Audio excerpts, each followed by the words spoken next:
Hi everyone, thank you for watching. I've got two really beautiful watches here. These are both Omega Seamaster Aqua Terras. I'm doing this video to cover some of the differences between what appear to be identical or nearly identical watches, but in fact are two watches that do have some both technical and aesthetic differences. Now the watch on the right I will refer to as master coaxial, and the watch on the left simply coaxial. That is what their dials say, and that is the difference between the movements. Even though both are 8500 movements, the newer master coaxial version, the one on the right, is named master coaxial because it meets an additional certification from Omega. I believe it's called Metas. Among the criteria for that is a certain level of antimagnetic properties. Master coaxials are supposed to be antimagnetic to over, or at least 15,000 Gauss. So it's a nice technical advancement. I don't know how much it would apply to most people's daily lives, but it's a nice feature to have. So on to some of the aesthetic differences between these watches. One of the first things that you may notice upon inspection is that there are some differences in the dials. The older version, the watch on the left, the coaxial chronometer, has an obvious frame around the date window. The watch on the right, the master coaxial, does not have the frame around the date window. So surprisingly, even though this is a pretty minor component of the design of this watch, this change created quite a bit of a stir among the watch enthusiast community. A lot of opinions. I've read countless threads and opinions about which of these designs is better, whether it was a mistake by Omega to eliminate that frame, or whether the frame is an integral part of this design. I am of the opinion that it really doesn't matter. I've come to that opinion after owning both of these watches, as you can see, and wearing both of them quite extensively. Now, on the watch on the left, the frame on the date window, yes, it does balance against the 9 o'clock marker. I can see the positive to having that frame around the date window there. Here you can get a better view of it when the light reflects off of it.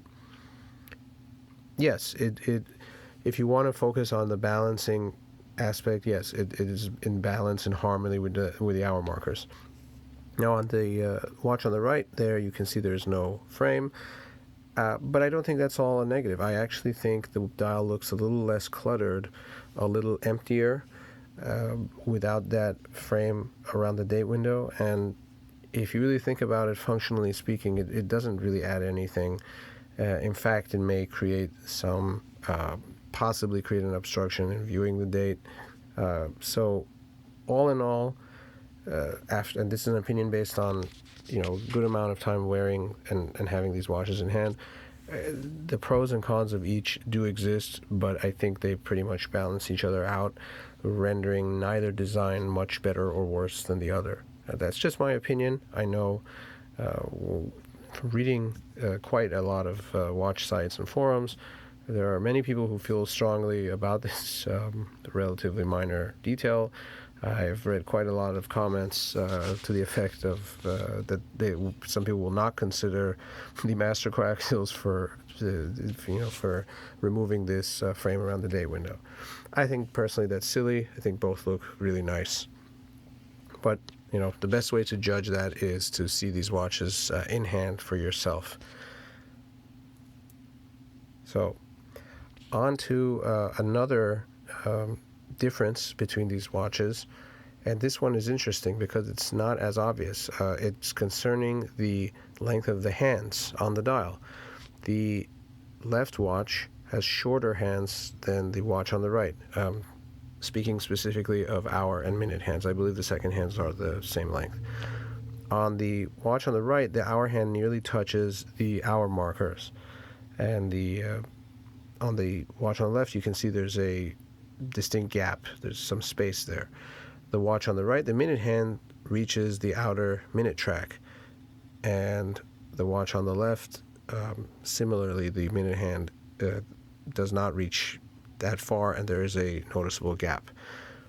It's an interesting difference. I haven't seen a lot of people mention this difference, so I don't know how widely this was really announced or mentioned by Omega when the Master Coaxials came out.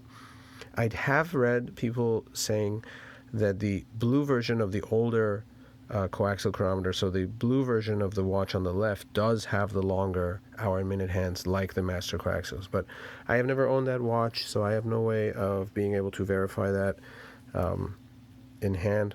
I guess if you examine pictures, real world pictures, you might be able to see that difference, but it's not that apparent.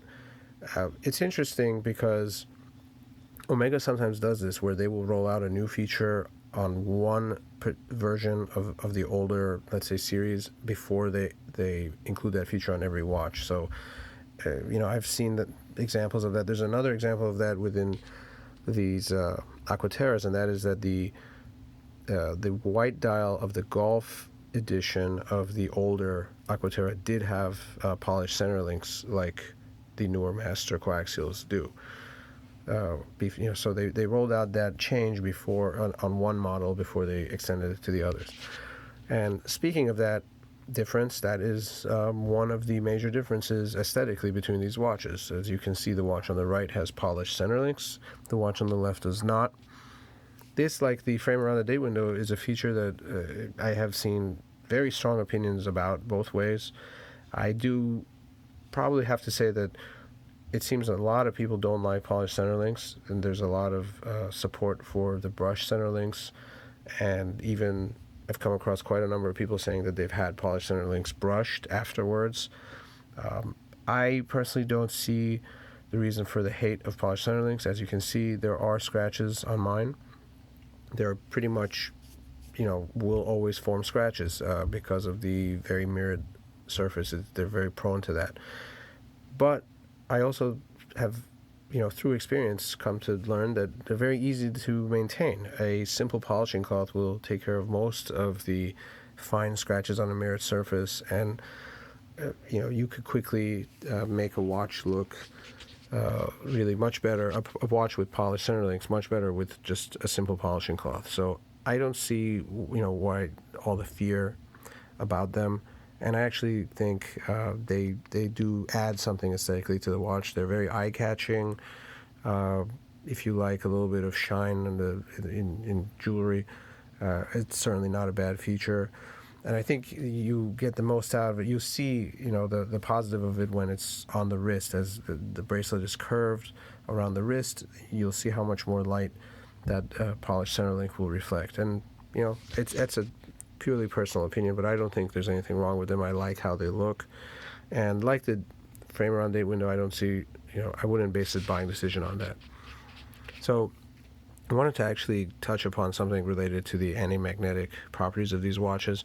While it's true that Master Coaxials have greater antimagnetic properties, a lot of the older coaxial chronometers also have antimagnetic properties in the form of a silicon balance spring.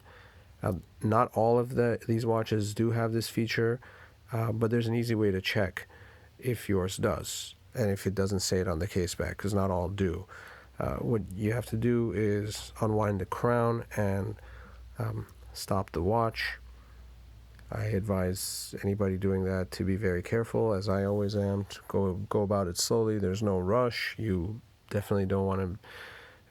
It's one area of a watch where taking some additional care can go a long way. But basically, what you have to do is stop the watch and hopefully catch the balance spring in the right position. Sometimes it will take a few tries to do this, and I will show that right now. And here we have, I have luckily been able to stop the watch with the balance spring in the right position, where you can clearly see SI 14 on the balance spring. Sometimes, as you can tell by the design, if that spring has stopped in the wrong position, you won't be able to read SI 14. So there's another view. Sometimes it may take a few tries just to start the watch and stop it again, but you'll be able to eventually get it right, and you'll see if your watch, your older coaxial chronometer does in fact have the silicon balance spring. I believe if the watch was made after 2011, it should almost certainly have the silicon balance spring. A lot of the 2011 watches do as well. The blue dial of the coaxial chronometer older watches all have silicon balance spring, as I believe they were not made prior to 2012. So not all is lost if you really desire anti-magnetic properties, but have the older version of this watch. So I hope this was helpful. If these are watches you're interested in getting, or even if you have one of these, it's kind of fun to know about these little details and differences and trivia. If you know of